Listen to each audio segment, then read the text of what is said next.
Semana passada começamos aqui uma ministração intitulada Incredulidade e Apostasia. É um subtema, né, baseado numa série maior intitulada O Imunizante contra o Espírito do Anticristo. Os irmãos lembram disso, né? Hoje queremos dar continuidade, dar seguimento, como já avisei na mensagem anterior.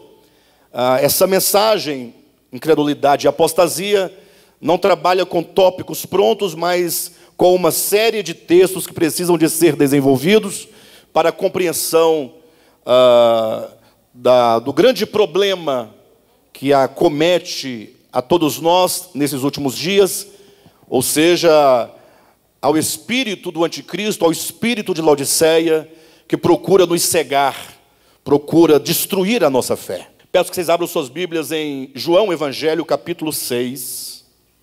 Vamos prosseguir de onde paramos na semana passada.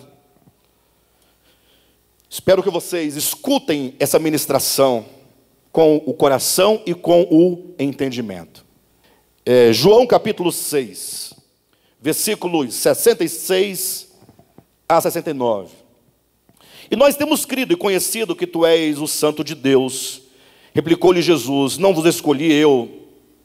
Desculpe-me, queridos.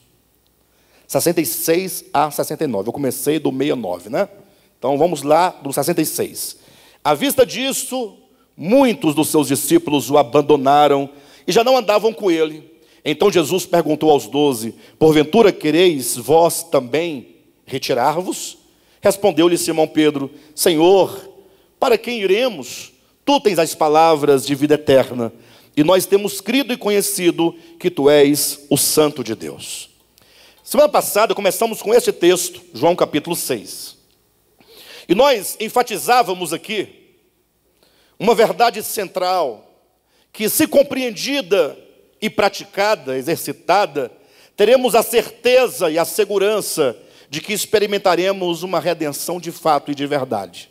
Quando eu falo uma redenção de fato e de verdade, declaro sem nenhuma dificuldade de que implicitamente eu também estou fazendo referência a uma redenção dogmática que de nada serve e para nada aproveita. Que é o dogma, que você acredita numa redenção, mas essa redenção na qual você acredita seja incapaz de mudar o seu coração e a sua alma. De nada vale você acreditar na salvação ou acreditar no Jesus Cristo histórico, se porventura você não experimenta para dentro de você essa salvação. Essa é a grande questão do capítulo 6 de João, porque Jesus, ele ensina que não existe vida eterna, ou experiência de vida eterna, ou ressurreição, como vai acontecer aqui várias vezes nesse texto, sem que a pessoa que precisa de vida eterna, que precisa de redenção, que precisa de salvação, sem que essa pessoa se alimente do Filho de Deus.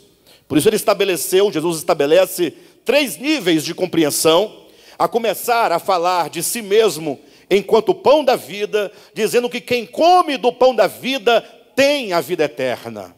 Mas não era possível que as pessoas naquele momento, que ouviam Jesus, compreendessem essa metáfora.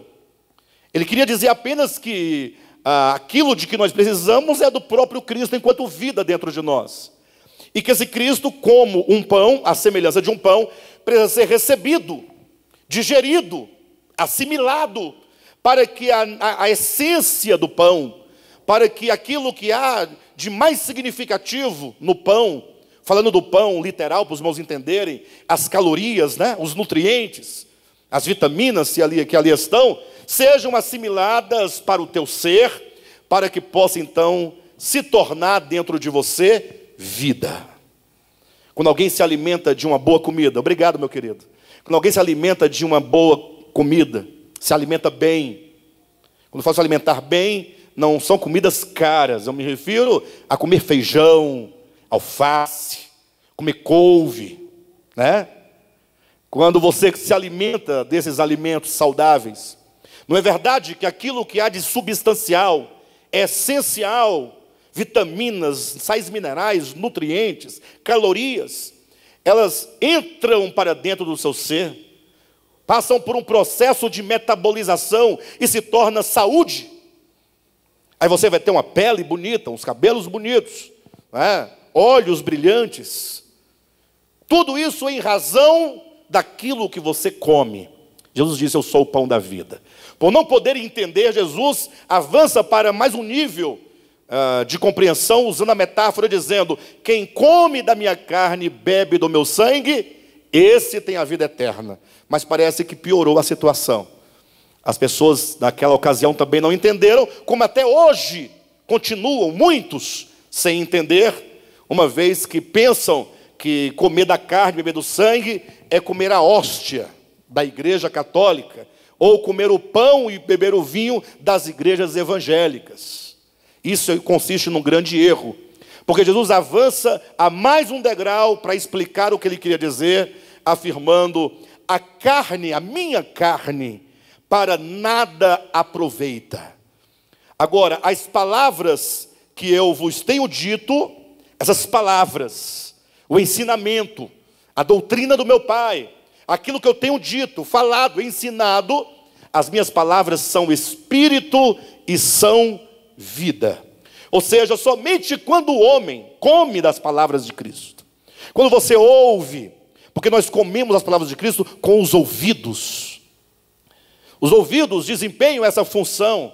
Quando você vai ouvindo e você então vai saboreando as palavras de Jesus, e essas palavras vão sendo, portanto, comidas, vão sendo assimiladas, vão sendo processadas, e essas palavras de Cristo começam a fazer parte agora das suas faculdades, das faculdades da sua alma, da sua mente, da sua vontade, das suas emoções, da sua consciência, do seu coração, da sua alma, do seu espírito.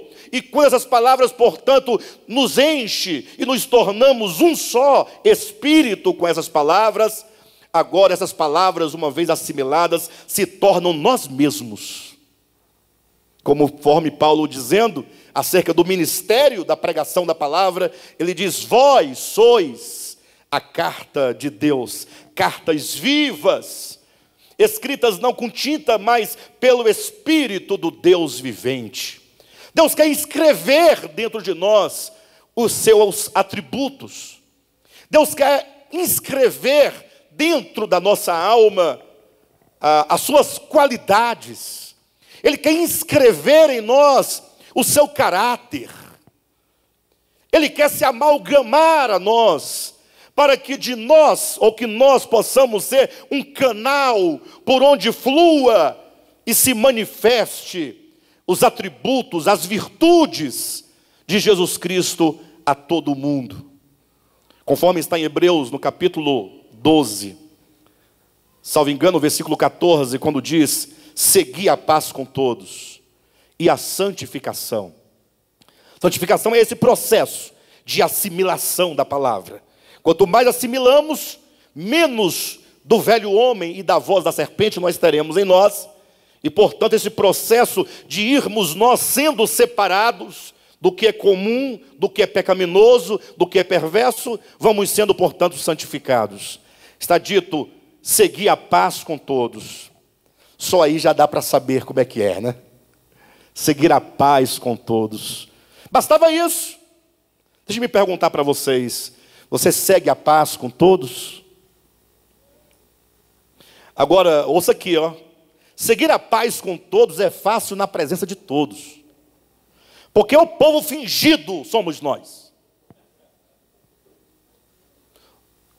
Tomados de uma hipocrisia satânica, perversa. Porque na frente de todos, ai que bom todos.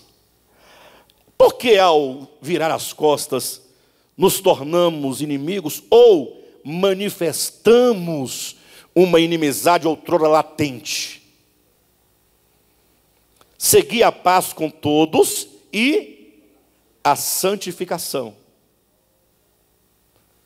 Seguir está em qual pessoa? Quem seguir? Hã? Seguir vós. Que vocês sigam a paz com todos. E que vocês sigam a santificação.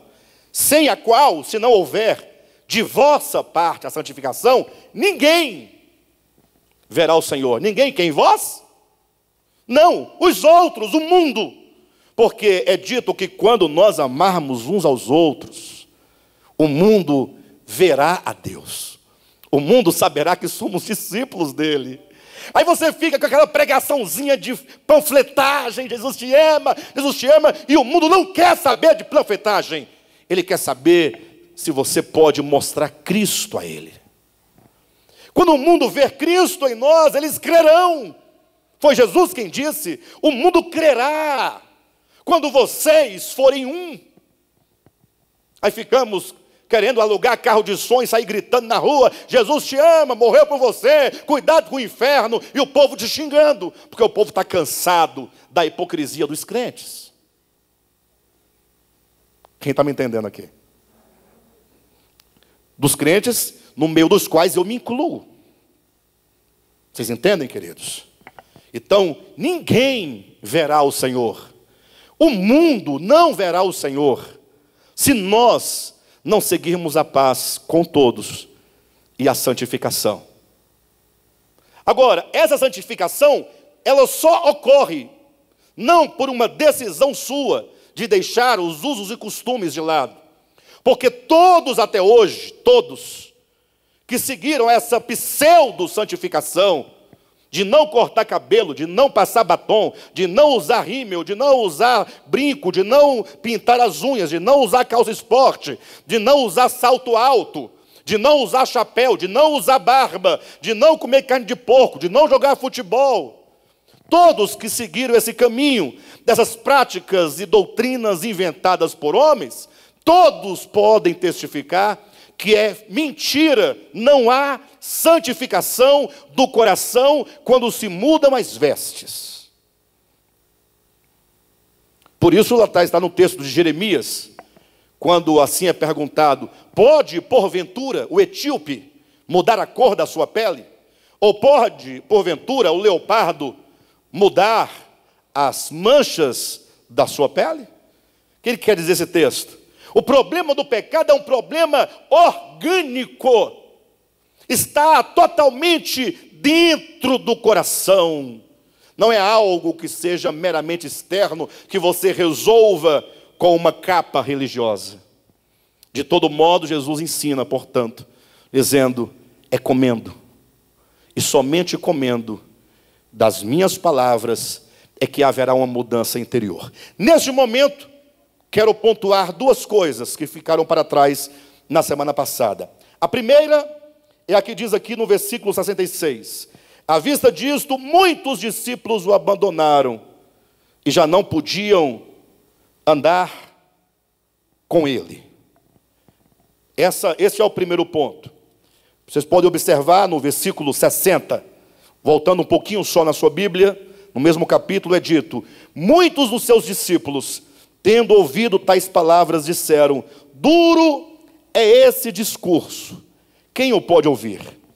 Ora, olhem para mim, eu não me espantaria se porventura dissesse a Escritura que alguns pagãos que ali estivessem na redondeza voltassem para suas casas, deixassem de seguir a geografia, o caminho geográfico pelo qual Cristo seguia, porque esses pagãos, acharam um discurso duro de se ouvir.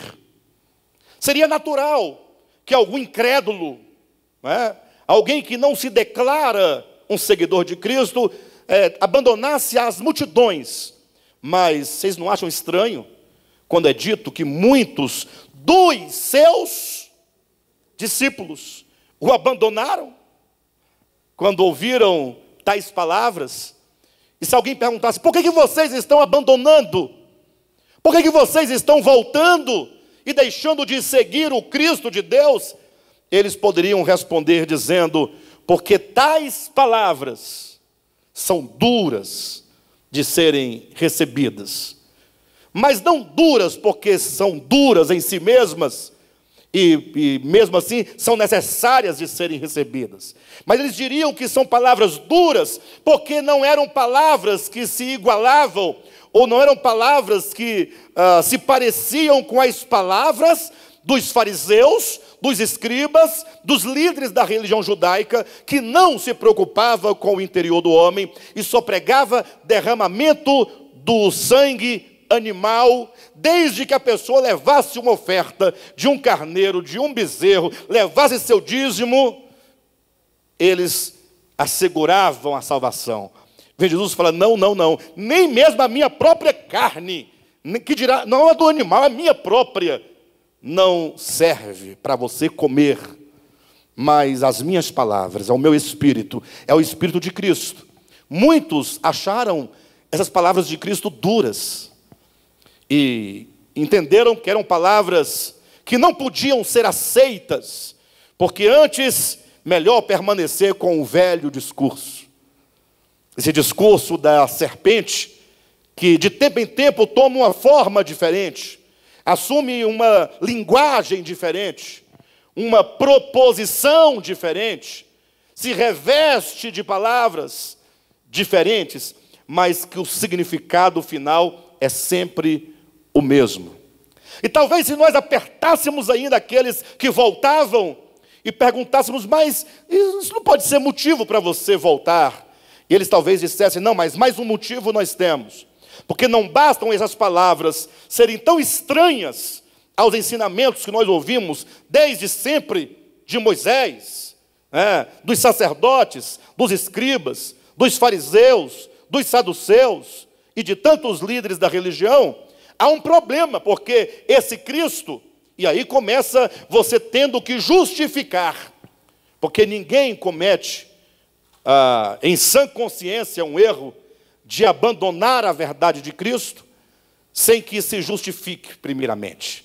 E dissesse, não, mas bem que eu estava desconfiado desse Cristo, porque além de suas palavras serem tão diferentes das que nós ouvimos sempre no templo em Jerusalém, vejam que ele come com os pecadores. Poxa, todo dia com os pecadores, poxa, é sacanagem. Tudo bem, uma vez ou outra, né? Lá com uma prostituta, ou quem sabe com um publicano, com um samaritano, mas, puxa, toda vez. Sextou, está lá Jesus.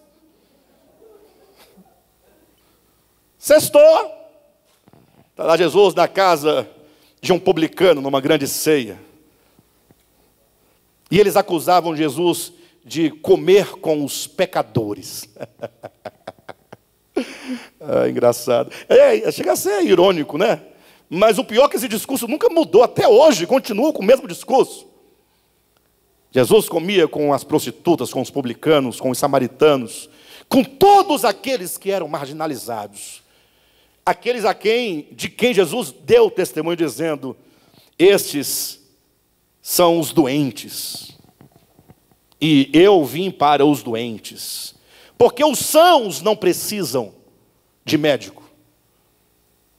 E alguém poderia falar, não, mas essa conversinha aí é só para tentar justificar, é só para tentar se auto-justificar. Olha para o núcleo do ministério de Cristo, 12 homens. 12. Tinha um que era covarde ao extremo, falador ao extremo, coragem nenhuma, tinha muita conversa fiada, chamava-se Cefas, ou Pedro, como você bem conhece. Pedro, vendo Jesus ser preso, e vendo Jesus receber todos aqueles golpes, por causa da sua covardia, ele decidiu dizer alto e bom som, com palavras inclusive de injúria contra o próprio Senhor, dizendo que não o conhecia. Esse era um do núcleo da igreja de Jesus. Tinha outro que era Mateus, cobrador de impostos. Para quem sabe, um cobrador de imposto, um publicano, era alguém repudiado pela religião judaica, por traição à sua pátria, e por extorquir dos seus próprios irmãos a favor dos seus inimigos, os romanos. Imagine que havia um outro lá no meio, haviam dois, que de tão brabos que eles eram, nervosos, estupim-curto, valentes, ignorantes, violentos, deram-lhes o nome de os filhos do trovão. Imaginou? Tem algum filho do trovão aqui? Deixa eu ver. Nenhum. 1, 2, 3, 4 filhos do trovão. 5. Está aumentando. 6. Você vai 7. 8. Aí então, tinha também um outro lá chamado Judas. Esse era o mais santinho, aparentemente falando. Era aquele que dizia assim: não, mas para que você vai derramar bálsamo nos pés de Jesus? Por que você não dá esse perfume caríssimo aos pobres?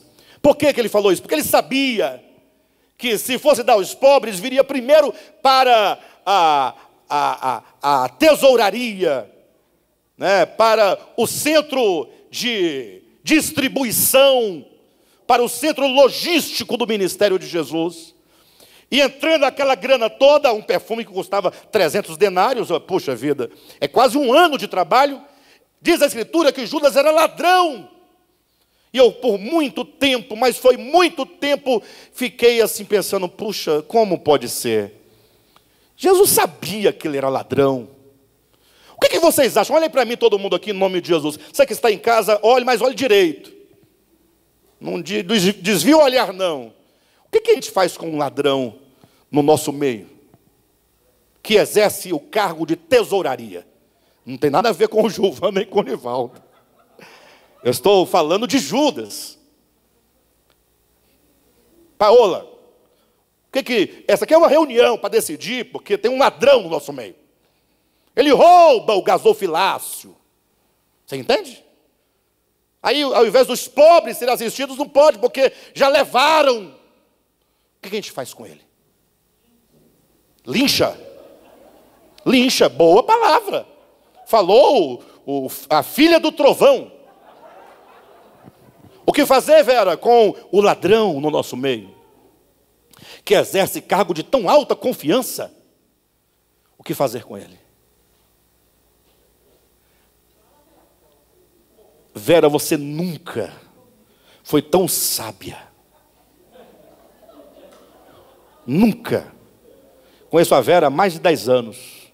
Muito mais. E agora a Vera sempre está pulando aqui na frente. Esse cachorro! Não é assim? Hoje ela ficou me olhando e não tinha palavras para dizer nada. Quando a pessoa já não fala mais nada, significa que algo já está acontecendo. Lógico, não me refiro a Vera no sentido de que ela condenaria ninguém. Não, mas eu quero dizer que quando você, pegando aqui agora uma coisa muito prática, quando você, mesmo que você fala, mas um ladrão é um filho de Betseba, não é? Não é ou não é? Filho de Raabe. Mas ainda que você lá dentro fale, você fala assim: eu vou pecar só a metade. A metade do pecado é só quando está aqui dentro. Quando você verbaliza, sai a outra metade. Aí então você já aprendeu a...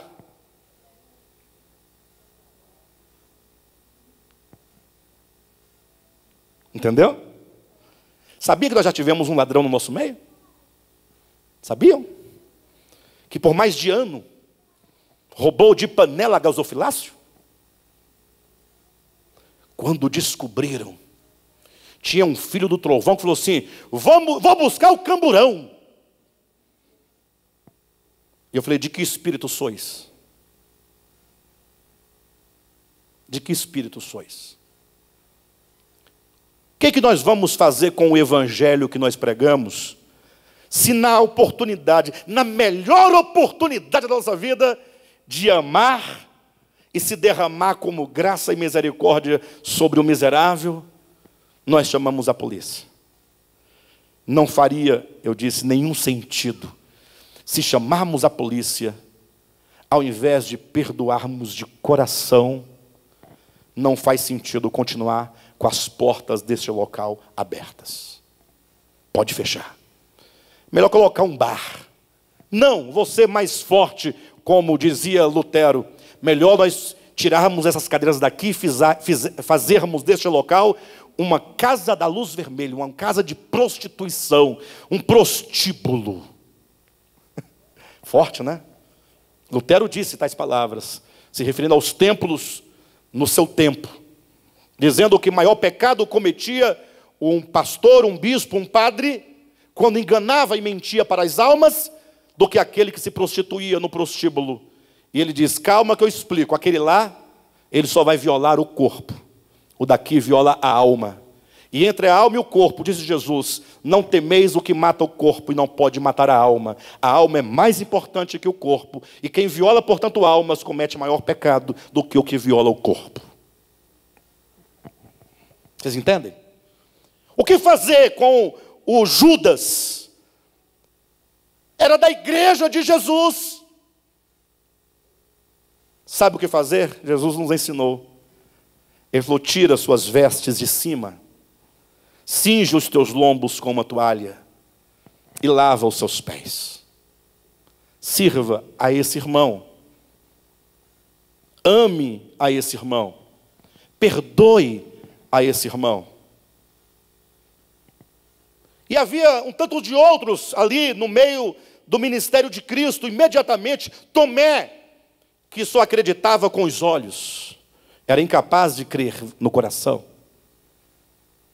Alguém pode falar: não, pastor, mas isso aí é o seguinte, isso aí é antes da conversão. Não, isso foi durante os 3 anos de ministério de Cristo. Para quem nunca parou para pensar nisso, os apóstolos do Cordeiro só se converteram no dia de Pentecostes, quando a palavra Espírito entrou como fogo nas suas consciências, e lhe despertaram a alma naquele Pentecostes para uma nova experiência. Até então, todos nem mesmo entendiam nada acerca do que o próprio Cristo dizia. Então, esses 2 pontos aqui, de abandonar a Cristo, em razão das palavras por ele pregadas, ou se justificar dizendo que o núcleo do próprio ministério de Cristo era tomado de pessoas dessas qualidades, que aqui acabei de colocar, se é que se pode chamar de qualidade, geralmente são os 2 grandes argumentos para aqueles que não amam a verdade. Porque ao contrário daqueles que abandonaram, está aqui no capítulo 6 de João, no versículo 67, então perguntou Jesus aos 12, porventura quereis também vós retirar-vos? Respondeu-lhe Simão Pedro: Senhor, para quem iremos? Tu tens as palavras da vida eterna. Em outras palavras, é como Pedro dissesse: Senhor, o que nos interessa são as palavras de vida eterna. Eu não estou aqui querendo saber ou preocupado se Jesus lava os pés de Judas, ou se Jesus é complacente com os filhos do trovão. Eu quero saber: o Senhor tem as palavras da vida eterna. Senhor, se nós não te seguirmos, do ponto de vista prático, para quem nós vamos? Para onde? Ouvir o quê? Se alimentar de quê? Olhem para Jesus. Olhem para o Cristo de Deus. De todos ali no seu tempo, enquanto ele estava encarnado, o único que não tinha pecado era Jesus. O único que era perfeito era Jesus. Portanto, todos nós precisamos caminhar olhando para Jesus, não olhando para si mesmo, porque se você olhar para si mesmo, logo você tropeçará. Se olhar para o lado, logo você tropeçará. De modo então que Pedro deixa aqui essas palavras no sentido de que é preciso seguir as palavras da vida eterna. Este é um grande problema. Por que, pastor, grande problema? Entendam, fazendo eu menção aos discípulos de Jesus, apontei várias eivas de caráter que eles tinham, vários defeitos de caráter e problemas de caráter que eles tinham, todos dentro de um processo. Todos dentro de um processo. Entenda definitivamente, você está dentro de um processo. Ou você está avançando para a vida eterna, ou você está caminhando, cada dia crendo um pouco, cada dia assimilando mais um pouco, sendo um pouco mais transformado, compreendendo um pouco mais, permitindo que a luz ilumine um pouco mais no interior do seu coração. Ou você está estagnado, fossilizado, prostrado, sentado à beira do caminho, cego como Bartimeu, coberto com uma capa religiosa, pedindo esmolas. É a condição de muitos, mas são muitos. Ou talvez você tenha, inclusive, retrocedido. Alguém pode perguntar, está vendo, pastor? É neste ponto que eu te questiono. Você parece que ensina que é possível que se perca a salvação. E eu definitivamente eu quero pedir para vocês, nunca mais me pergunte se o crente perde ou ganha a salvação. Vocês são capazes de nunca mais me perguntar isso? Mas nem ganhar nem perder, não me pergunte. Salvação não é um objeto. Salvação é o próprio Cristo. É a luz do mundo. É a luz que está dentro do teu espírito, que vai te iluminando. E na medida que essa luz te ilumina, que te esclarece, que te leva ao conhecimento da verdade, você vai experimentando a libertação daquilo que dentro de você te amarra. Não há salvação porque você entrou numa piscina com água, ou num rio, nem que seja o Jordão. Não há salvação. Pedro diz na sua segunda epístola que o batismo em água não significa a remoção das imundícias da carne. Não. Ele diz, é apenas um testemunho para o alívio da sua própria consciência. Mas salvação é algo que está dentro. O problema é que as pessoas estão sempre tendenciosas a colocar tudo que é divino fora do homem. Onde é que Deus mora?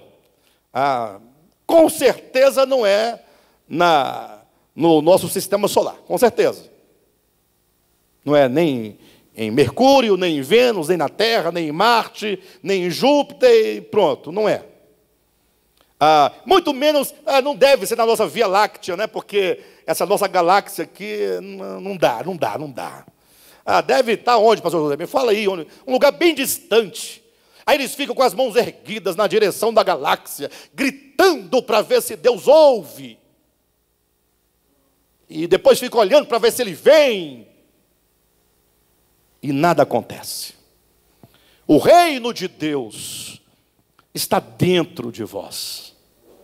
Dentro de vós. É aí onde Ele se encontra. É daí que Ele se manifesta. Salvação é uma manifestação da consciência divina na sua consciência humana. De modo que o apóstolo Paulo vai perguntar para ele entendia claramente essa possibilidade de o homem recuar, de o homem estagnar e de o homem avançar. Cuidado para você não ficar todo leproso, achando que está tudo bem. Não. Paulo diz, olha, para os crentes, não vos conformeis com este mundo. Não se permita que você seja moldado pelo espírito desse mundo. Agora, cuidado, porque você pensa que esse mundo chama-se Heineken. Você pensa que esse mundo se chama Eisenbahn. Você pensa que esse mundo se chama forró. Você pensa que esse mundo se chama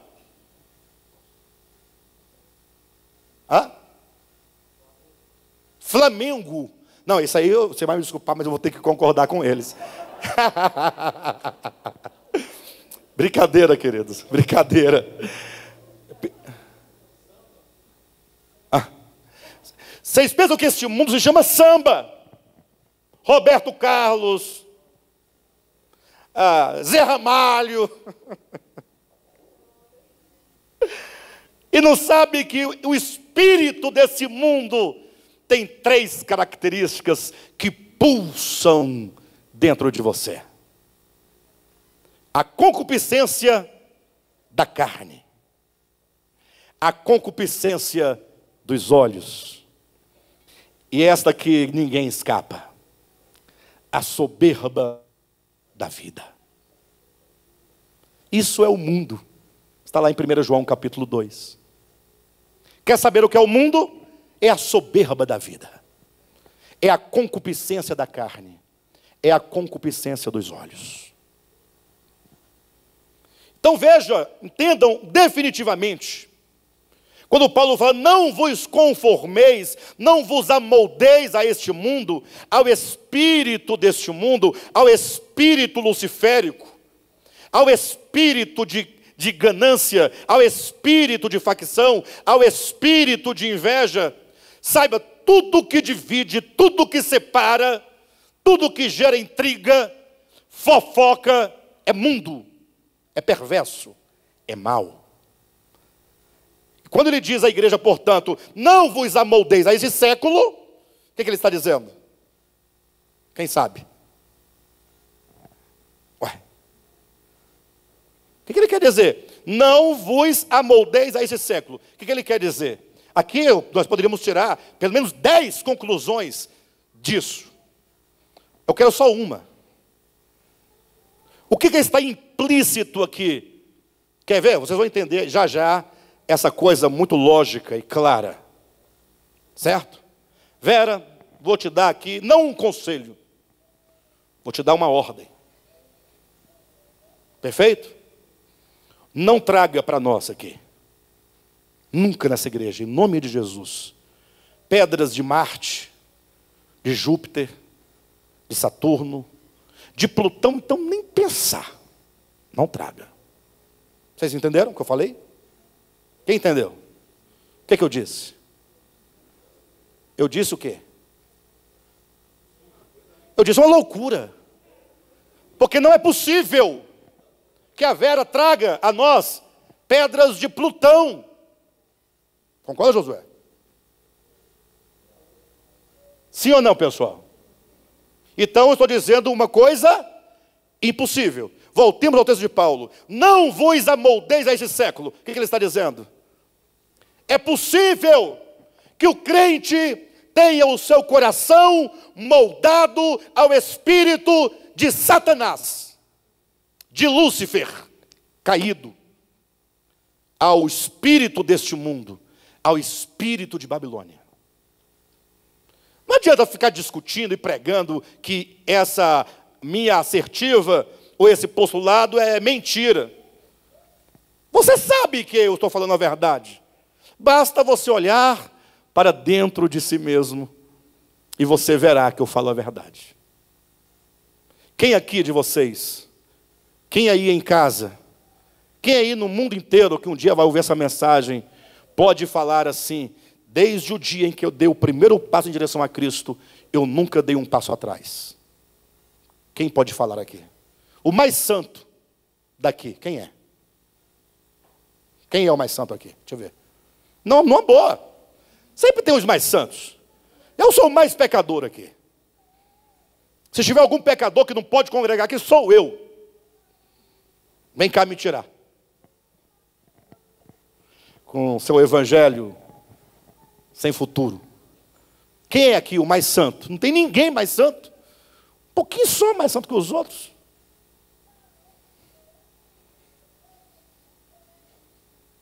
Rosirene não é mais santa, não. Já foi muito, né? A Jane está se escondendo ali em cima. Pensa num sofrimento. Meu bem, você não vai fazer nada. Isso há 20 anos atrás, 15 anos. Não vai fazer nada. O dia todinho no meu ouvido. Meu bem, me ajuda. Ter um inimigo fora de casa ainda vai. Dentro de casa. Não vai agir. Silvia também está por aí. Esse povo mais velho do ministério. Era tudo assim, turrão. Aí quando Deus foi tirando as máscaras de um, de outro, foi caindo, todo mundo foi virando pecador. todo mundo descobriu, puxa, nós somos tudo pecadores. Aí foi mudando, foi melhorando. Eu fui um deles também. Eu tinha uma justiça própria extraordinariamente má, lógico. Justiça própria no sentido de você achar que você não faz nada errado. Você fala assim, quem é que me acusa aqui de quê? E ninguém tinha nada para falar. Pagava água, luz, tudo direitinho, casado, tudo certo, nada, tudo certo. Um dia Jesus mandou um anjo, me deu uma banda tão grande. Pensa numa banda, caí esbagaçado. E o meu tombo foi tão grande, que atingiu todas as esferas da minha vida, psíquica, espiritual e material. Tudo. Chegou um ponto que eu falei, Deus, sei lá se você está me ouvindo. É bem provável que não, porque ou é surdo ou não existe. Uma angústia aqui dentro, uma angústia. As pessoas ouvem eu falar isso e falam assim, você é um blasfemo, estou te falando aí, vai pelo barbudo. É porque você nunca teve uma experiência de saber quem você é e de quem Deus é. Tem que ter essa experiência. Todo mundo um dia tem que cair do cavalo, para usar um termo aqui apócrifo, o cavalo. Não a queda de Saulo de Tarso. Vocês entendem? Enquanto você não cair prostrado e descobrir que você não é absolutamente nada positivo, mas é tudo negativo, então você não tem como avançar. Mas o fato é, nós temos uma capacidade plástica de sermos conformados a este mundo, ou, como diz Paulo em Romanos capítulo 12, versículo 2, quando ele fala, mas transformai-vos pela renovação da vossa mente. Puxa vida, eu pergunto aqui a todos vocês, onde essa voz puder chegar, por que diante de um texto tão claro, se questiona tanto quando nós avançamos para uma compreensão mais clara, para um procedimento mais correto, no sentido de nós sermos transformados pela renovação do entendimento? Por que essa briga? O irmão está sendo transformado pela renovação da mente. Como se fosse negativo, Vera. Está lá o fóssil de 1500 anos, dizendo, está vendo lá? Eles estão sendo transformados pela renovação do entendimento. Acusando a gente. Tem lá um fóssil de 500 anos. Vocês entendem 500 anos, né? Josué é terrível. Josué entende tudo. Estão sendo transformados pela renovação do entendimento. Para de debater teologia e dogma e comece a prestar atenção se você está retrocedendo ao espírito desse século, sendo com ele conformado, se você está fossilizado ou se você está avançando.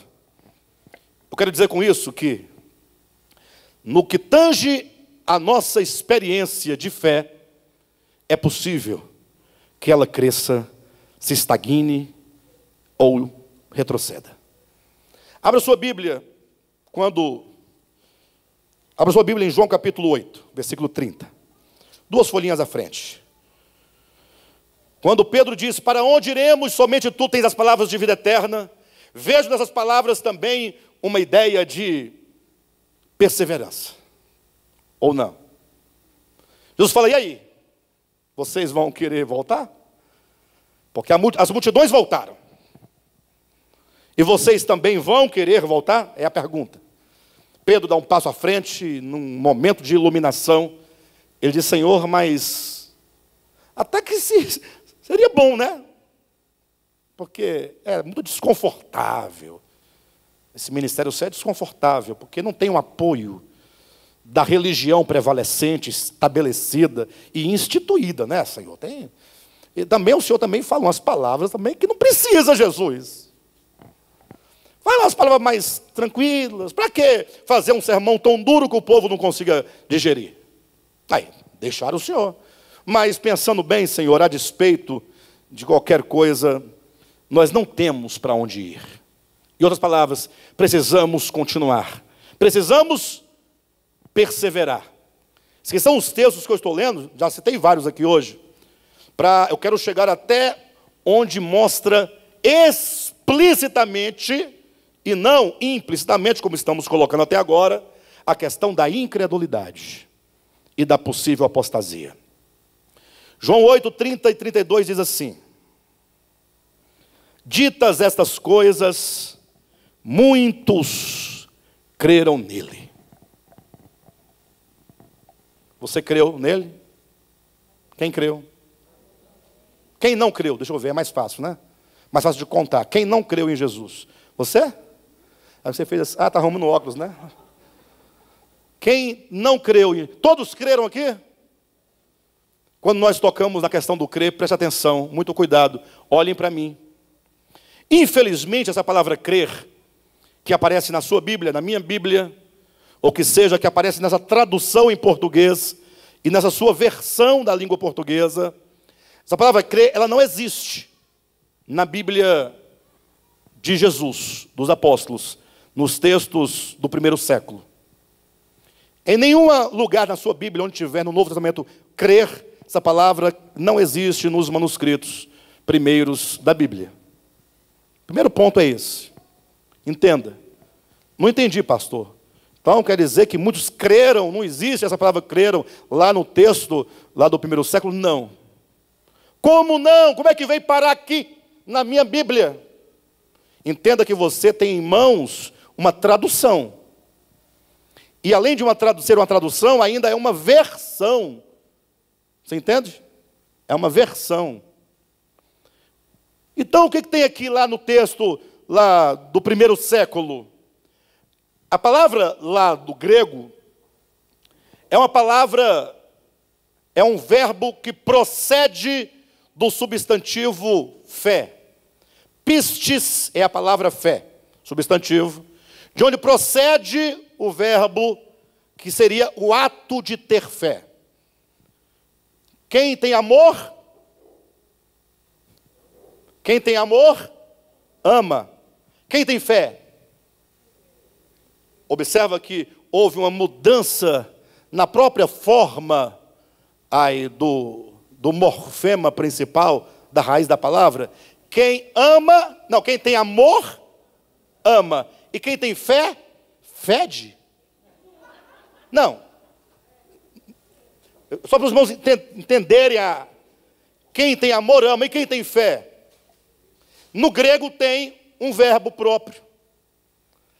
Quando Jerônimo foi traduzir a Escritura para o latim, que é a primeira tradução da Bíblia para a língua vulgar do povo romano, ele se deparou com esse problema. Ele percebeu que no latim tinha lá para a palavra fé, tinha a palavra fides, que é o substantivo fé, mas não tinha o verbo correspondente. No latim, quem tem fides, não tinha a palavra, não tinha o verbo, você entende? Quem entendeu aqui? Aí ele falou, e agora, como é que eu vou traduzir? Aí, como um bom tradutor, foi buscar uma outra palavra que se aproxime na ideia. Aí trouxe credere. Quem tem fé, crê. Entenderam? Aí, do latim para o português, quem tem fé, crê. Fides, credere. Pistis, pistiu, lá do grego. Perfeito? Então, essa palavra crer, para aqui no português para nós, é uma palavra muito vaga. Inclusive, não raras vezes você usa a palavra crer para uma incerteza. Querem ver uma coisa?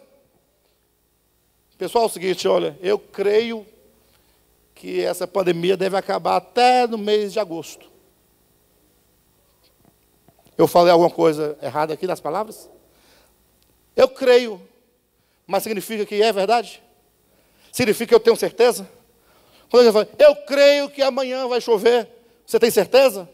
Você não está usando essa palavra crer com uma certa dúvida, incerteza? Sim ou não, pessoal?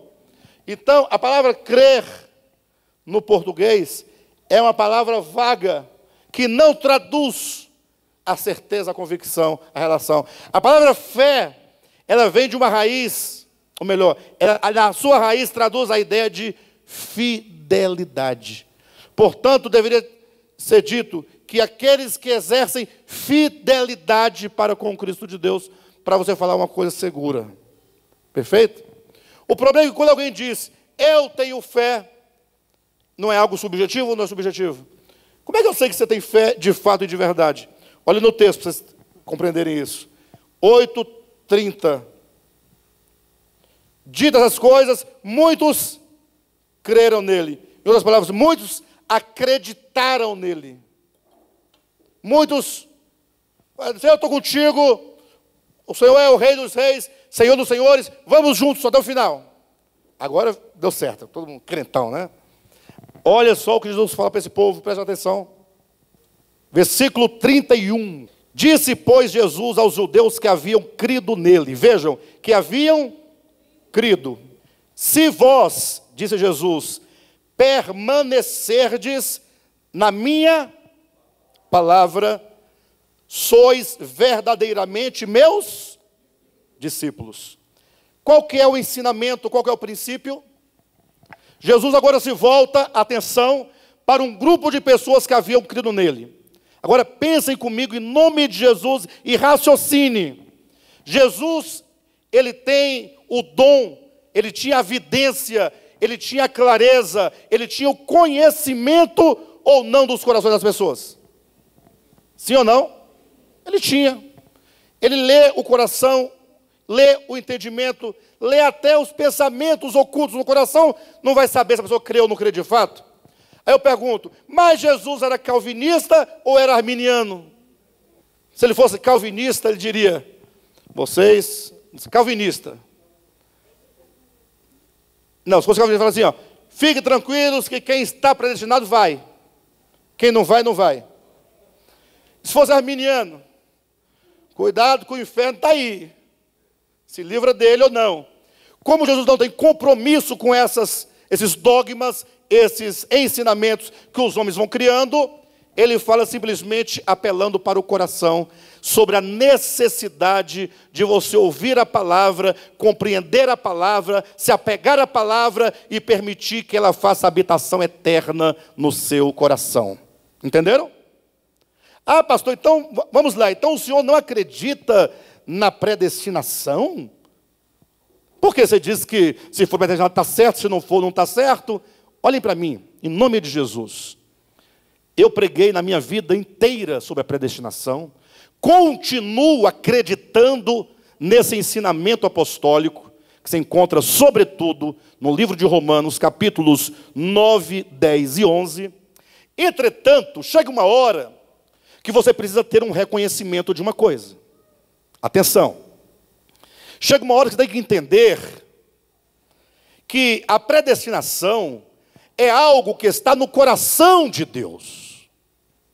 Não é algo que você se assenhora e pega como quem pega com as mãos para deter o conhecimento. Cuidado com a sua arrogância quando o assunto for soberania divina, eleição e predestinação. Porque o próprio Paulo, depois que falou tudo o que ele disse, ele se ajoelhou prostrado dizendo, ó profundidade da riqueza. Falando acerca do que acabaram de dizer. Ó profundidade da riqueza, tanto do conhecimento, como da sabedoria de Deus. Quão inescrutáveis são os seus juízos. Ou seja, não está para o homem se apropriar de um ensinamento, torná-lo uma doutrina, um dogma, e simplesmente agora ficar vivendo de qualquer maneira, fiado num dogma. O que eu quero dizer é, Deus é soberano, Deus elege, Ele predestina, mas essas verdades estão para Deus. E quanto a nós precisamos ser advertidos por todas as palavras de Cristo que nos advertem acerca daquilo que dizemos crer, daquilo que dizemos acreditar. daquilo que acreditamos ser a verdade, professar. Olha o que ele diz, leia comigo novamente, versículo 31. Disse, pois, Jesus aos judeus que haviam crido nele. Você pode se colocar aqui dentro também desse texto, tá? Se vós permanecerdes nas minhas, ou na minha, então, duas coisas a ser consideradas. Primeiro, se permanecerdes. Segundo, não é permanecer em qualquer coisa, em qualquer lugar, com relação a qualquer outra coisa. É permanecer em quê? Permanecer em quê? Bora, pessoal, estou com medo. Se permanecerdes em quê, Andréia? Na sua? Na palavra de quem? De Jesus. Não é na palavra de Moisés. Não é na palavra dos pagãos. Não é na palavra do judaísmo. Não é na palavra de todos os dogmas criados e inventados pela Igreja Romana, Católica Apostólica Romana. Nem tampouco por qualquer dogma criado por reforma ou evangélicos. É permanecerdes nas minhas palavras, na palavra de Jesus. Amém, queridos? Então, é só na palavra de Jesus, não é em outra. O que acontecerá se nós permanecermos? Sois verdadeiramente meus discípulos. Volte agora só na mente para João capítulo 6. Quem foi que abandonou a Cristo, dizendo ser duro aquele discurso que ele proferira em João capítulo 6? Muitos dos seus abandonaram diante de uma palavra tão maravilhosa, tão bela, tão profunda e difícil de digerir. Muitos dos seus discípulos o abandonaram. Agora ele diz para aqueles que diziam ter crido nele: se vocês permanecerem, de fato sois meus discípulos. É tão interessante, para que o Armínio e o Calvino não briguem, é que Jesus ele não entra nessa discussão de um e de outro. Ele fala: olha, se permanecerdes, sois.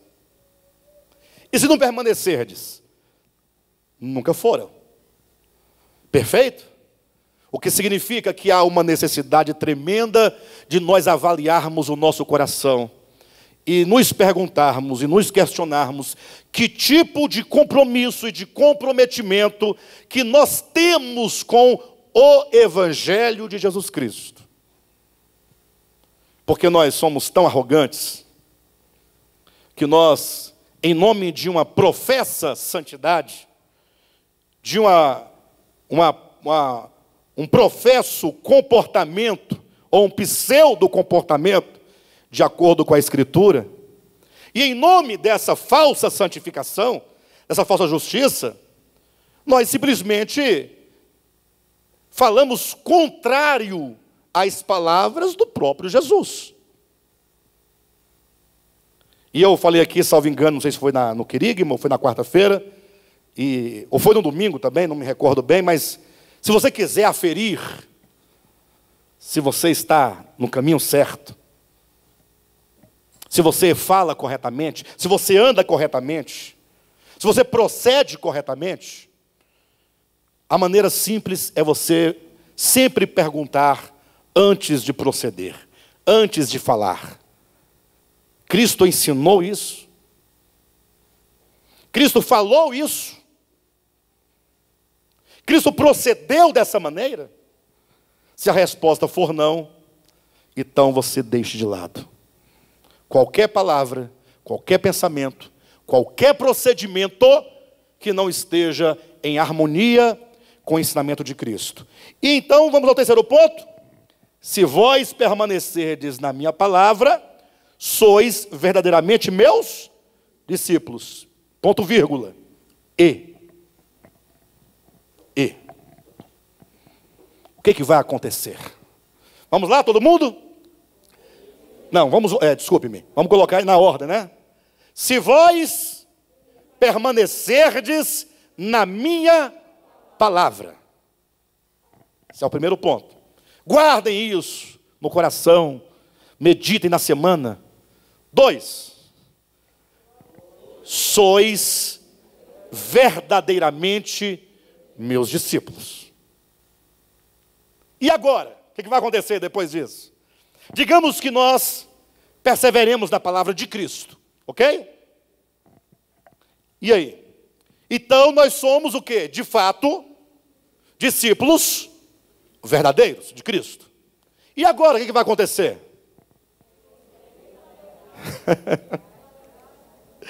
Ai, Jesus Cristo. Queridos, não é possível que alguém conheça a verdade se primeiramente não for um discípulo de Cristo genuíno. Sabe por que a verdade de Cristo está tão distante para milhares de cristãos? Porque não são discípulos de Cristo. É só você se posicionar como um discípulo. E o que é se posicionar como discípulo? É não ser mais aquele que determina o que é a verdade. Quem determina é Ele é o Senhor. Eu sou o discípulo. Para de criar teologia, de criar dogma, de querer mandar nas pessoas, governar sobre as pessoas, se assenhorar sobre as pessoas. Para de querer expulsar a pessoa, excluir a pessoa, julgar as pessoas, condenar as pessoas, porque isso não faz um discípulo. Um discípulo genuíno só é discípulo porque creu de fato nas palavras do Cristo. Quem crer de fato nas palavras do Cristo, persevera, continua nas palavras. E por isso ele é um verdadeiro, e porque ele é um verdadeiro discípulo, portanto, ele está com o coração aberto para que a verdade seja a ele revelada. E conhecereis a verdade, significa a verdade será revelada ao teu coração. E a verdade só é revelada aos corações que se abrem para o Senhor, daqueles que no coração falam: Senhor, eu quero ser apenas um discípulo do Senhor, porque o Senhor tem as palavras de vida eterna. Portanto, aquele que de fato recebe as palavras de Cristo, aquele que de fato é um discípulo, ele está agora sintonizado para que a luz do Logos eterno, que habita o seu espírito, ilumine a sua consciência, e ele então vai conhecendo a verdade. E na medida em que ele conhece a verdade, o que acontece? Ele vai sendo liberto. Vocês conseguem perceber todo o roteiro de uma vida cristã adequada? Todo mundo quer a libertação, mas não querem receber as palavras de Cristo. Não querem permanecer nas palavras de Cristo. Não querem ser discípulo de Cristo genuinamente.